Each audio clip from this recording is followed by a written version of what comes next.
Hello everyone, welcome back to our channel. இன்னைக்கு இந்த வீடியோல என்ன பார்க்க போறோம் அப்படினு பாத்தீங்கன்னா Euler graph பேஸ் பண்ண ரொம்ப இம்பார்ட்டன்ட்டான ஒரு 10 மார்க் क्वेश्चन தான் வந்து பாத்தீங்கன்னா பார்க்க போறோம். நிறைய டைம் செமஸ்டர் क्वेश्चन பேப்பர்ல இந்த क्वेश्चन ரிப்பீட்டடா வந்திருக்கு. சரி வாங்க இந்த क्वेश्चन பார்க்கலாம். Connected graph G is an Euler graph if and only if all vertices of G are of even degree அப்படினு சொல்லி கொடுத்திருக்காங்க. ஓகேங்களா? A connected graph G அப்படிங்கிறது ஒரு Euler graph-ஆ இருந்துச்சு அப்படின்னா அதில் இருக்க அந்த கிராஃபில் இருக்கக்கூடிய எல்லா வெர்டெக்ஸும் வந்து பார்த்திங்கன்னா ஈவன் டிகிரியாக இருக்கும் அப்படிங்கிறத வந்து பார்த்திங்கன்னா ப்ரூவ் பண்ணணும். இது if and only if condition கொடுத்துருக்காங்க. ஃபர்ஸ்ட் வந்து பார்த்திங்கன்னா நெசசரி கண்டிஷனில் நம்ம வந்து Euler கிராஃப்னு எடுத்துகிட்டு எல்லா வெர்டெக்ஸும் ஈவன் டிகிரின்னு ப்ரூவ் பண்ண போகிறோம். சஃபிஷியன்ட் கண்டிஷனில் எல்லா வெர்டெக்ஸஸும் வந்து பார்த்திங்கன்னா ஈவன் டிகிரின்னு எடுத்துக்கிட்டு தென் வந்து Euler கிராஃப் அப்படின்னு சொல்லி நம்ம ப்ரூவ் பண்ண போகிறோம். ஓகேங்களா? இந்த தியரத்தை வந்து பார்த்திங்கன்னா ஸ்டேட்மெண்ட் கொடுத்துட்டு உங்களுக்கு இந்த கொஷின் கேட்கலாம். அப்படி இல்லைனா state and prove necessary and sufficient condition of the graph to be an Euler graph அப்படின்னு சொல்லிட்டு கேட்கலாம். ஓகேங்களா? சரி ப்ரூஃப் பார்க்கலாம். ஃபர்ஸ்ட் வந்து பார்த்தீங்கன்னா ஜி அப்படிங்கிறது Euler கிராஃப்னு அஷ்யூம் பண்ணிவிட்டு ப்ரூவ் பண்ணணும்னா எல்லா வெர்டெக்ஸஸும் ஓகேங்களா ஜியில் இருக்கக்கூடிய எல்லா வெர்டெக்ஸஸும் வந்து பார்த்திங்கன்னா ஈவன் டிகிரி அப்படிங்கிறத நம்ம ப்ரூவ் பண்ணணும். நமக்கு தெரியும் Euler கிராஃப்னா என்ன, கண்டிப்பாக அதில் ஒரு Euler லைனுங்கிறது இருக்கும். ஓகேங்களா? அப்போது G contains a closed work covering all the edges அப்படின்னு சொல்லிட்டு நம்ம போன டெஃபினிஷன்லேயே பார்த்துருப்போம். Euler graph and Euler line definition வந்து போன வீடியோவில் பார்த்துருப்போம். ஓகேங்களா? அதன் மூலிமா நமக்கே தெரியும் Euler கிராஃப் அப்படிங்கிறது ஒரு Euler லைன் இருக்கும், closed work covering all the edges அப்படின்னு சொல்லிட்டு நம்ம பார்த்துருப்போம். நமக்கு ஆல்ரெடி இங்கே எடுத்துக்கிட்டோம். இது ஒரு க்ளோஸ்டு வாக் கண்டெயின் க்ளோஸ்டு வாக்ன்றது அஷ்யூம் பண்ணிக்கிட்டோம். ஓகேங்களா? In a closed walk every time the walk meets a vertex V it goes through a two new edges incident on V with one V entered and with the other exited அப்படின்னு கொடுத்துருக்காங்க. இப்படி ஒரு triangle இருக்குது அப்படின்னா இது ஏ, இது B, இது C அப்படின்னு நம்ம வச்சுக்கலாம். ஃபர்ஸ்ட் வந்து பார்த்தீங்கன்னா இப்போ பி அப்படிங்கிற வெர்டெக்ஸ் தான் நான் வி அப்படிங்கிறது இங்கே நோட் பண்ணியிருக்கேன். ஓகேங்களா? இது நீங்கள் வின்னு கூட வச்சுக்கோங்க. ஓகேங்களா? ரெண்டு எட்ஜ் வந்து பார்த்தீங்கன்னா இந்த பி அப்படிங்கிற இந்த வெர்டெக்ஸை இன்சிடென்ட் பண்ணுது இல்லைங்களா? அப்படி இருக்கும் போது ஸோ இப்போ நான் வந்து பார்த்தீங்கன்னா இந்த டைரக்ஷனில் தான் மூவ் பண்ண போகிறேன் அப்படின்னா ஃபர்ஸ்ட்டு இங்கே இருக்கக்கூடிய இந்த எட்ஜ் இருக்கு இல்லையா, இந்த எட்ஜ் ஏன்னு வச்சுக்கோங்க, இந்த எட்ஜ் பின்னு வச்சுக்கோங்க. இப்போ ஏங்கிற எட்ஜ் வந்து ஃபஸ்ட்டு வியோட என்டர் ஆகுது, தென் இந்த பிங்கிற எட்ஜோட வந்து பார்த்தீங்கன்னா எக்ஸிட் ஆகுது. அப்போ ஏ அப்படிங்கிறது என்டர்டாக இருக்குது, பிங்கிறது எக்ஸிட்டடாக வந்து இருக்குது. Closed walk every time the walk meets a vertex V it goes through the two new edges incident on V with one we enter and with the other எக்ஸிட்டட்னு கொடுத்துருக்காங்க. ஒன்று என்டர் ஆகும், இன்னொன்று எக்ஸிஸ்ட் ஆகும். ஓகேங்களா? அதான் வந்து பார்த்தீங்கன்னா க்ளோஸ்டு வாக்குன்னு கொடுத்துருக்காங்க. ஓகேங்களா? This is true for all vertexes because it is a closed walk. மாதிரி எல்லா வெர்டெக்ஸ்க்கும் அதே மாதிரி தான். ஏன்னா வந்து பார்த்தீங்கன்னா இது க்ளோஸ்டு வாக்காக இருக்கிறதுனால இப்போ நீங்கள் வந்து பார்த்தீங்கன்னா பிசிங்கிற வெர்டெக்ஸ்க்கு எடுத்துக்கிட்டாலும் ஒரு எட்ஜ் வந்து பார்த்தீங்கன்னா இன்சிடென்ட் ஆகுது, இன்னொரு எட்ஜ் வந்து பார்த்தீங்கன்னா எக்ஸிஸ்ட் ஆகுது. ஸோ அதே மாதிரி எல்லா வெர்டெக்ஸ்க்கும் இது ட்ரூ ஆகும் அப்படிங்கிற மாதிரி கொடுத்துருக்காங்க. ஓகேங்களா? ஏன்னா க்ளோஸ்டு வாக்னாலே அப்படி தான் இருக்கும். அப்படி இருந்துச்சுன்னா ஒரு வெர்டெக்ஸ்க்கு நீங்கள் பார்த்தீங்கன்னா டிகிரி வந்து நமக்கு 2ஆக தான் இருக்கும். ஓகேங்களா? 2, 4, 6 அது மாதிரி ஈவன் டிகிரியாக தான் வந்து பார்த்தீங்கன்னா இருக்கும். அதான் degree of every vertex is even அப்படிங்கிறது கொடுத்துருக்காங்க. நெசசரி பார்ட் மூலிமா நமக்கு என்ன தெரியுது அப்படின்னா ஒரு கிராஃப் ஜி அப்படிங்கிறது ஒரு Euler கிராஃபாக இருந்துச்சு அப்படின்னா அந்த Euler கிராஃபில் இருக்கக்கூடிய எல்லா வெர்டெக்ஸும் வந்து பார்த்திங்கன்னா ஈவன் டிகிரியாக இருக்கும் அப்படிங்கிறது கொடுத்துட்டாங்க. ஓகேங்களா? இப்போ என்ன அஷ்யூம் பண்ணிக்க போகிறோம் அப்படின்னா இப்போ வந்து எல்லா வெர்டெக்ஸஸும் ஜியில் இருக்கக்கூடிய எல்லா வெர்டெக்ஸஸும் ஈவன் டிகிரி அஷ்யூம் பண்ணிட்டு அப்படி ஈவன் டிகிரியாக இருந்துச்சுன்னா அது ஒரு Euler கிராஃபாக இருக்குமா அப்படிங்கிறத நம்ம ப்ரூவ் பண்ண போகிறோம். ஓகேங்களா? கான்வர்ஸ் பார்ட்டில் assume that all the vertex of G are of even டிகிரின்னு எடுத்துக்கிட்டு டு ப்ரூவ்ல ஜி இஸ் அன் Euler கிராஃப்னு ப்ரூவ் பண்ண போகிறோம். Euler கிராஃப்னா கண்டிப்பாக அதில் ஒரு Euler லைன் இருந்து இருக்கும். G contains a closed walk covering all the edges அப்படிங்கிறத நம்ம வந்து ப்ரூவ் பண்ண போகிறோம். சரிங்களா? அதுக்கு நம்ம என்ன பண்ணணும் அப்படின்னா கண்டெல்லாம் வந்து பார்த்திங்கன்னா ஒரு க்ளோஸ்டு வாக்கை கன்ஸ்ட்ரக்ட் பண்ணிக்க போகிறோம். Construct a closed walk starting at a vertex v going through the edge of G such that no edge is repeated and named as H அப்படின்னு கொடுத்துருக்காங்க. ஓகேங்களா? நம்ம ஒரு க்ளோஸ்டு வாக் வந்து கிரியேட் பண்ண போகிறோம். எந்த வெர்டெக்ஸ் வந்து ஸ்டார்ட் பண்ண போகிறோம்னா விங்கிற வெர்டெக்ஸ்லேருந்து தான் வந்து பார்த்திங்கன்னா அந்த க்ளோஸ்டு வாக்கை நம்ம ஸ்டார்ட் பண்ண போகிறோம். ஓகேங்களா? எட்ஜஸ் வந்து பார்த்திங்கன்னா ரிப்பீட் ஆகாமல் நம்ம அந்த க்ளோஸ்டு வாக்கை வந்து எண்டப் பண்ணணும் அப்படின்னு கொடுத்துருக்காங்க. அந்த க்ளோஸ்டு வாக்கோட நேம் தான் வந்து பார்த்திங்கன்னா ஹச்சுன்றது நம்ம இங்கே வச்சுருக்கோம். ஓகேங்களா? இதில் வந்து பார்த்திங்கன்னா ரெண்டு கேஸ் மூலிமா நம்ம வந்து ப்ரூவ் பண்ணுவோம். அந்த க்ளோஸ்டு வாக் ஓகேங்களா ஹச்சுனாலே நீங்கள் க்ளோஸ்டு வாக் ஞாபகம் வச்சுக்கணும்.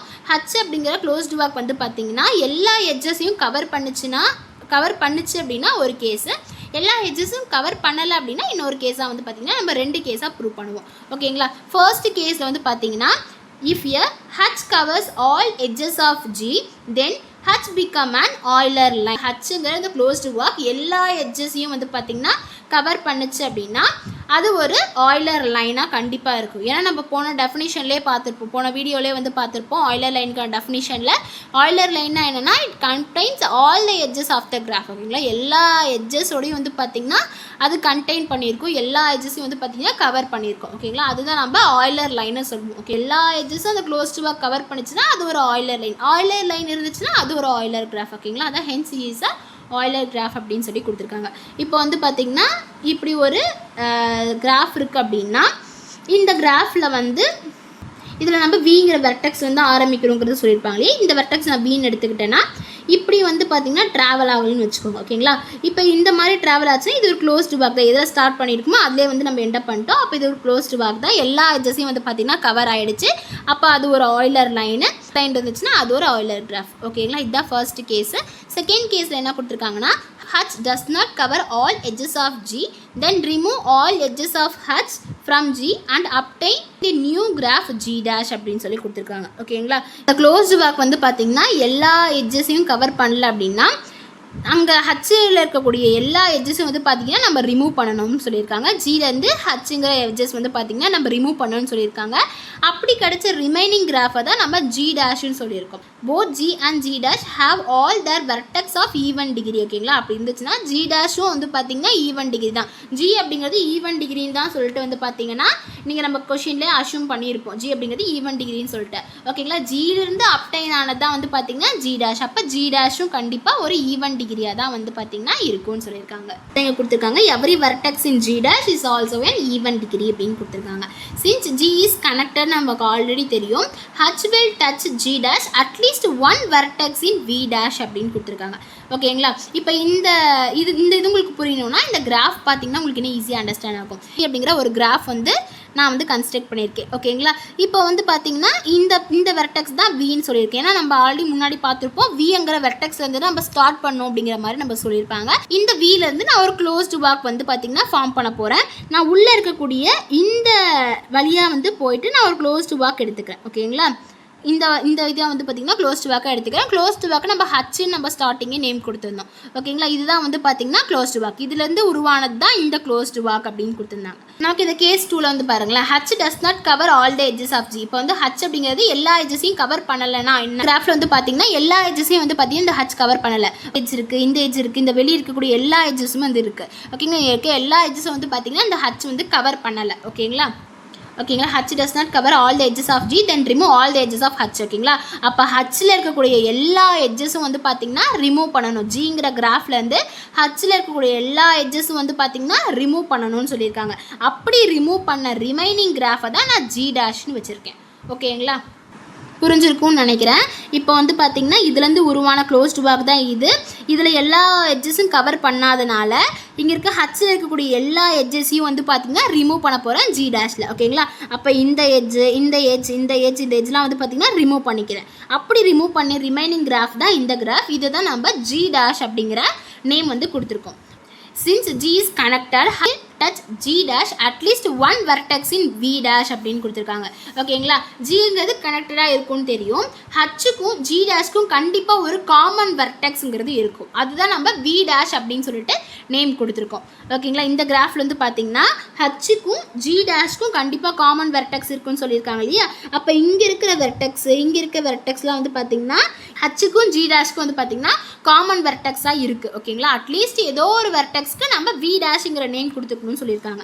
அப்போ நம்ம இங்கே இருக்கக்கூடிய இந்த வெர்டெக்ஸ்க்கு V dash அப்படிங்கிற நேம் கொடுத்துக்கிட்டோம்.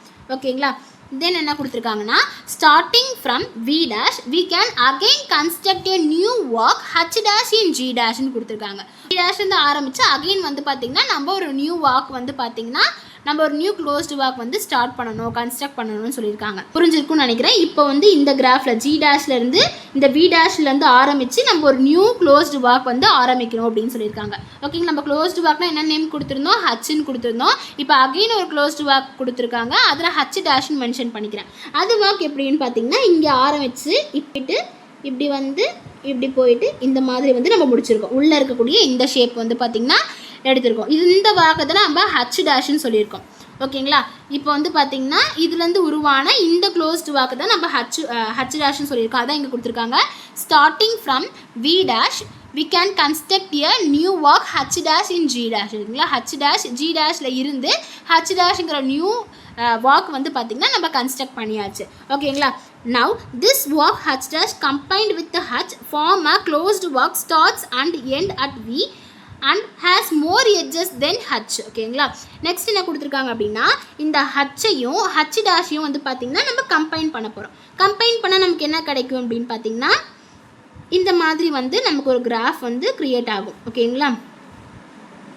இது ரெண்டுத்தையும் வந்து பார்த்திங்கன்னா நம்ம கம்பைன் பண்ண போகிறோம். ரெண்டுத்தையும் கம்பைன் பண்ணால் எனக்கு இந்த மாதிரி ஒரு கிராஃப் வந்து பார்த்திங்கன்னா கிரியேட் ஆகும். அந்த கிராஃப் வந்து பார்த்திங்கன்னா ஹச்சில் இருக்கக்கூடிய எட்ஜஸ் விட அதிகமாக தான் இருக்கும் அப்படிங்கிறது கொடுத்துருக்காங்க. ஓகேங்களா. இப்போ இந்த லைனை பாருங்கள். now this walk h dash combined with the h for closed walk starts and end with v and has more edge than h அப்படின்னு சொல்லிட்டு கொடுத்துருக்காங்க. ஓகேங்களா. இதே மாதிரி இந்த ப்ராசஸ் நம்ம ரிப்பீட் பண்ணிக்கிட்டே இருக்கணும். ஓகேங்களா. this process is repeated until we obtain a closed walk covering all the edges of g. Process வந்து பார்த்திங்கன்னா நம்ம ரிப்பீட் பண்ணிகிட்டே இருக்கணும். எது வரைக்கும்னா எல்லா எட்ஜஸையும் கவர் பண்ணுற வரைக்கும் இந்த ப்ராசஸ் நம்ம ரிப்பீட் பண்ணிகிட்டே இருக்கணும். ஓகேங்களா. அப்படி ரிப்பீட் பண்ணிகிட்டே இருக்கும்போது கண்டிப்பாக அதில் ஆயிலர் லைன்றது நமக்கு கிடச்சிடும். ஏன்னா எல்லா வெஜ்ஜஸும் நமக்கு கவர் பண்ணிடுச்சுன்னா அதுங்க வந்து ஒரு ஆயிலர் லைன் வந்து கிரியேட் ஆகிடும். ஆயிலர் லைன் இருந்துச்சுன்னா கண்டிப்பாக அது ஒரு ஆயிலர் கிராஃபாக நமக்கு ப்ரூவ் ஆகிடும். ஓகேங்களா. இந்த தியரம் உங்களுக்கு புரிஞ்சிருக்கும்னு நினைக்கிறேன். ரொம்ப ரொம்ப இம்பார்ட்டண்டான ஒரு தியரம். இந்த கொஷின் வந்து பார்த்திங்கன்னா நிறைய டைம் ரிப்பீட்டடாக கேட்டுக்கிட்டே இருக்காங்க. ஓகேங்களா. இப்போ இந்த கிராஃப் வச்சு நம்ம பார்த்தோம். நீங்களாக ஒரு கிராஃப் யூஸ் பண்ணி அந்த கிராஃப்க்கு எப்படி நம்ம போடுறது அப்படிங்கிறத ட்ரை பண்ணி பாருங்கள். I hope this video was clear and helpful. Thank you for வாட்சிங். see you on next video.